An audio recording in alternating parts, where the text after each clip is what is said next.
ಎಲ್ರಿಗೂ ನಮಸ್ಕಾರ. ನಾನು ನಿಮ್ಮ ವೀಣಾ ಸತೀಶ್. ಇವತ್ತಿನ ವಿಡಿಯೋದಲ್ಲಿ ಸೂಪರಾದ ಒಂದು ಬೇಸಿಗೆಗೆ ಕೂಲಾಗಿರುವ ರಾಗಿ ಜ್ಯೂಸ್ ಯಾವ ರೀತಿ ಮಾಡೋದಂತ ನೋಡ್ಕೊಂಡು ಬರೋಣ. ತುಂಬ ಈಸಿಯಾಗಿ ದಿಢೀರಾಗಿ ಮಾಡುವಂತಹ ಜ್ಯೂಸ್ ಇದು. ಬನ್ನಿ, ಸೂಪರಾದ ರಾಗಿ ಜ್ಯೂಸ್ ಹೇಗೆ ಮಾಡೋದು, ಏನೆಲ್ಲ ಬೇಕು ಅಂತ ಹೇಳ್ತೀನಿ. ಇಲ್ಲಿ ನೋಡಿ, ಒಂದು 2 ಕಪ್ಪಷ್ಟು ರಾಗಿ ಅಂತ ತಗೊಂಡಿದ್ದೀನಿ ನಾನು. ಇದನ್ನು 5 ರಿಂದ 6 ಗಂಟೆ ನೆನೆಸಿಟ್ಟಿದ್ದೀನಿ. ಅಂದರೆ ಬೆಳಿಗ್ಗೆ ಒಂದು 10 ಗಂಟೆ ಹೊತ್ತಿಗೆ ನೆನೆ ಹಾಕಿಟ್ಟಿದ್ದೀನಿ. ಸಂಜೆ ಒಂದು 3 ಗಂಟೆ ಹೊತ್ತಿಗೆ ಇದನ್ನು ರುಬ್ಬಕ್ಕೆ ಹಾಕಿದ್ದೀನಿ. ದಿಢೀರಾಗಿ ಕೂಡ ನೀವು ಅದನ್ನು ನೆನೆಸಿಡೋದೇನೋ ಜ್ಯೂಸ್ ಮಾಡ್ಬೋದು. ಆದರೆ ನೆನೆಸಿಟ್ಟರೆ ಚೆನ್ನಾಗಿ ಅದರ ಹಾಲು ಬಿಡುತ್ತೆ. ಹಾಗಾಗಿ ನೆನೆಸಿಟ್ರೆ ಸ್ವಲ್ಪ ಒಳ್ಳೆಯದು. ನಾನು ನೋಡಿ, ಈ ಥರ ಜ್ಯೂಸ್ ಮಾಡುವ ಮಿಕ್ಸರ್ ಜಾರ್ ಇರುತ್ತಲ್ಲ, ಅದಕ್ಕೆ ಹಾಕಿ ಈ ಥರ ರುಬ್ತಾ ಇದ್ದೇನೆ. ಆದರೆ ಅದು ಚೆನ್ನಾಗಿ ಅದರಲ್ಲಿ ಹಾಲು ಬಿಟ್ಟಿಲ್ಲ.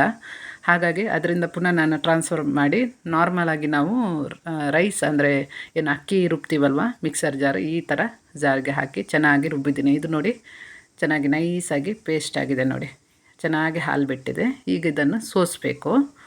ಈ ಥರ ಸೋಸುವ ಪಾತ್ರೆಗೆ ಹಾಕ್ಕೊಳ್ಳಿ. 2-3 ಸರಿ ಚೆನ್ನಾಗಿ ನೀರು ಹಾಕಿ ಈ ರಾಗಿಗೆ ಮಿಕ್ಸ್ ಮಾಡಿ ಹಾಲನ್ನು ತೆಗಿಬೇಕು. ಒಂದು ಸರಿ ಹಾಕಿ ನೀವು ತೆಗೆದು ಬಿಸಾಡೋಕ್ಕೆ ಹೋಗಬೇಡಿ, ಅದರಲ್ಲಿ ಹಾಲು ಚೆನ್ನಾಗಿ ಬಿಡಬೇಕು. ಹಾಗಾಗಿ ಈ ಥರ ನಾವು ಸೋಸುವ ಪಾತ್ರೆಗೆ ಹಾಕಿದ ನಂತರ ಸ್ಪೂನಲ್ಲಿ ಚೆನ್ನಾಗಿ ಮಿಕ್ಸ್ ಮಾಡ್ತಾಯಿದ್ರೆ ಹಾಲೆಲ್ಲ ಕೆಳಗೆ ಹೋಗುತ್ತದು. ಮಿಕ್ಸಿ ಜಾರ್ಗೆ ಇನ್ನೊಮ್ಮೆ ಸ್ವಲ್ಪ ನೀರು ಹಾಕ್ಕೊಂಡು ಈ ಥರ ಅದರ ಮೇಲೆ ಹಾಕ್ಕೊಂಡ್ರೆ ಏನು ರುಬ್ಬಿದ್ದೀವಿ ಅದನ್ನು ಸೋಸೋಕ್ಕೆ ನಿಮಗೆ ಸುಲಭ ಆಗುತ್ತೆ. ಈಗ ನೋಡಿ, ಒಮ್ಮೆ ಸೋಸಿದ ರಾಗಿ ಏನಿದೆ ಅದನ್ನು ಪುನಃ ನೀವು ರುಬ್ಬಿದ್ದನ್ನು ಪುನಃ ಹಾಕ್ಕೊಳ್ಳಿ ಮಿಕ್ಸಿಗೆ. ಸ್ವಲ್ಪ ನೀರು ಹಾಕ್ಕೊಳ್ಳಿ, ಜಾಸ್ತಿ ಹಾಕ್ಕೋಬೇಡಿ. ಸ್ವಲ್ಪ ನೀರು ಹಾಕ್ಕೊಂಡು ಇದನ್ನು ಪುನಃ ಒಂದು 2-3 ಸರಿ ಚೆನ್ನಾಗಿ ಮಿಕ್ಸಿಯಲ್ಲಿ ಗ್ರೈಂಡ್ ಮಾಡ್ಕೊಳ್ಳಿ. ಗ್ರೈಂಡ್ ಮಾಡಿದ ನಂತರ ಪುನಃ ಈ ಥರ ಸೋಸೋ ಪಾತ್ರೆಗೆ ಹಾಕ್ಕೊಳ್ಳಿ. ನೋಡಿ, 2ನೇ ಸರಿಗೆ ಚೆನ್ನಾಗಿ ಹಾಲೆಲ್ಲ ಕಂಪ್ಲೀಟಾಗಿ ಬಿಟ್ಟಿದೆ. ಈ ಥರ ನಿಮಗೆ ರಾಗಿ ಹಾಲು ಸ್ವಲ್ಪ ಈ ಕನ್ಸಿಸ್ಟೆನ್ಸಿ ಸ್ವಲ್ಪ ದಪ್ಪ ಆದರೆ ಇಷ್ಟೇ ಇಟ್ಕೋಬೋದು. ನಾನು ತೆಳುವಾಗಿ ಮಾಡ್ತಾಯಿದ್ದೀನಿ. ಒಂದು ದೊಡ್ಡ ಪಾತ್ರೆಯಲ್ಲಿ ಹಾಕಿಟ್ಟು ನೀವು ಫ್ರಿಜ್ಜಲ್ಲಿ ಇಟ್ಟರೆ ಇದನ್ನು 2-3 ದಿನ ಏನು ಇದು ಹಾಳಾಗಲ್ಲ, ನಿಮಗೆ ಹಾಗೆಯೇ ಕುಡಿಬೋದು.